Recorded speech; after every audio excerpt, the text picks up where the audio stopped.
മഹാലക്ഷ്മി സീരിയലിൻ്റെ latest episode റിവ്യൂയിലേക്ക് എല്ലാ കൂട്ടുകാർക്കും സ്വാഗതം. അനന്തുവിനോട് കണ്ണൻ ഇങ്ങനെ പറയണം, മഹി പോയി എന്നേ ഉള്ളൂ, പക്ഷേ എനിക്ക് ഒരു പേടിയുണ്ട്, അവളെ ആരെങ്കിലും എന്തെങ്കിലും ചെയ്യുമോയെന്ന്. എന്താണെന്നറിയില്ല, മനസ്സിലേക്കൊരു പേടിയാണ് എന്നിങ്ങനെ പറയണം കേട്ടോ.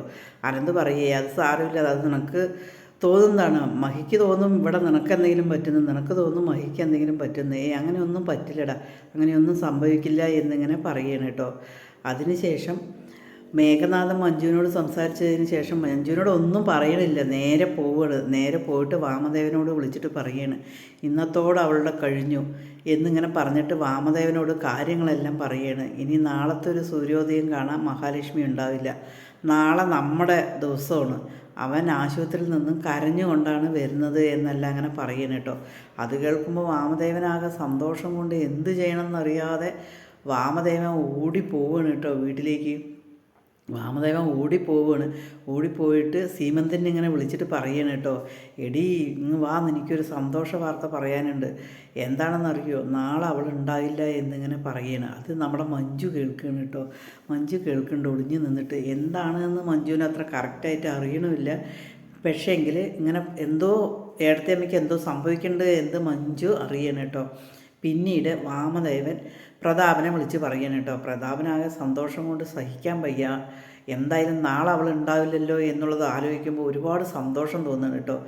അതേസമയം പ്രതാപം മുത്തശ്ശിയോട് ഇങ്ങനെ പോയി പറയണം കേട്ടോ. മുത്തശ്ശി ഇത് കണ്ടിട്ട് കൈകൊട്ടി ചിരിക്കുകയാണ് കേട്ടോ. അതേസമയം മേഘനാഥൻ വാമദേവനും കൂടിയിട്ട് ഫോട്ടോ ഒക്കെ എടുക്കുന്നുണ്ട് കേട്ടോ. സന്തോഷം സഹിക്കാൻ വയ്യാതെ, എന്തായാലും അത്രയും ഉറപ്പാണ് മഹാലക്ഷ്മി നാളെ ഉണ്ടാവില്ല എന്നുള്ള അത്രയും വിശ്വാസവും ഉറപ്പുമാണ് മേഘനാഥൻ എല്ലാവരോടും സന്തോഷം പോയി പങ്കുവെക്കുകയാണ് കേട്ടോ. അതിനുശേഷം നമ്മുടെ മഹി കണ്ണനെ ഫോൺ ചെയ്തിട്ട് ഉണ്ണി ഇങ്ങനെ വന്നു എന്നും ഉണ്ണി ഇങ്ങനെ ക്ഷമാപണം പറഞ്ഞു എന്നും അവനെ നമുക്ക് എന്തായാലും ശരി നല്ല ജോലിയിലും നല്ല ഇതിലും കൊടുക്കണം, എത്രയാണെങ്കിലും ശരി, അത് കണ്ണേടൻ്റെ അനിയനല്ലേ എന്നിങ്ങനെ പറയുകയാണ് കേട്ടോ. അത് കേൾക്കുമ്പോൾ കണ്ണൻ പറയണത്, നിനക്ക് ഒരിക്കലും ആരെയും മനസ്സിലാക്കാൻ പറ്റുന്നില്ല, അവരെല്ലാം ചതിയന്മാരാണ്, അവരെന്തോ ഒരു പിന്നിൽ ഉദ്ദേശമുണ്ട് എന്നിങ്ങനെ പറയേ. വേണ്ട കണ്ണേട്ട, അങ്ങനെയൊന്നും കണ്ണേട്ടൻ തോന്നണ്ട, അവൻ അത്രയും സങ്കടത്തോട് കൂടിയിട്ടാണ് വന്നിട്ട് പറഞ്ഞത്, അവനെ നമുക്ക് ശരിയാക്കി എടുക്കണം, അവനെന്തോ ഒരുപാട് വിഷമം തോന്നിയിട്ടുണ്ട് എന്നെല്ലാം പറയണം കേട്ടോ. ഇനി എന്തായാലും ശരി, താൻ അങ്ങനെ എല്ലാവരെയും കണ്ണടച്ച് വിശ്വസിക്കേണ്ട, എൻ്റെ അനിയനാണ് പറഞ്ഞിട്ട് കാര്യമില്ല, അവർ കാരണമാണ് ഞാനിങ്ങനെ ഇത്രയും പ്രശ്നമായത് എന്ന് നിനക്കറിയുമല്ലോ, അതുകൊണ്ട് നീ ആരെയും വിശ്വസിക്കണ്ട എന്നിങ്ങനെ കണ്ണൻ പറയണം കേട്ടോ. അതിനുശേഷം മഹി ഓഫീസിലെ ജോലിയെല്ലാം കഴിഞ്ഞതിന് ശേഷം ഡ്രൈവറെയും വിളിച്ചിട്ട് കണ്ണൻ്റെ അവിടേക്ക് പോകാൻ നിൽക്കണം കേട്ടോ. കണ്ണൻ്റെ അവിടേക്ക് പോകാൻ നിൽക്കുമ്പോൾ ഡ്രൈവർ വേറൊരു വഴിയിൽ പോയിട്ട് മഹി ഇങ്ങനെ എന്തോ ആലോചിച്ചിട്ട് കാറിലിങ്ങനെ കണ്ണടച്ച് കിടക്കുക കേട്ടോ. പക്ഷെ വേറൊരു വീടിന് മുൻപിൽ കൊണ്ടുപോയിട്ട് നിർത്തുക. അത് കാണുമ്പോൾ മഹി ചോദിക്കും, നിങ്ങളെന്താ ഇവിടേക്ക് കൊണ്ടുവന്നിരിക്കുന്നത്, ഇത് എവിടെയാണ്, ഏതാ സ്ഥലം എന്നിങ്ങനെ ചോദിക്കുമ്പോൾ ആ ഡ്രൈവർ ഒന്നും മിണ്ടില്ല കേട്ടോ.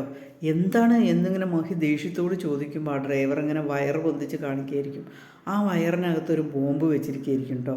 ആൾ ബോംബ് വെച്ചിരിക്കുകയായിരിക്കും. ഒന്നും പറ്റാത്തൊരവസ്ഥയിൽ മഹി എന്ത് ചെയ്യണമെന്നറിയാതെ നിൽക്കുന്നൊരവസ്ഥയാണ് നമുക്ക് ഇന്നത്തെ പ്രൊമോ റിവ്യൂവിൽ കാണിക്കുന്നത്.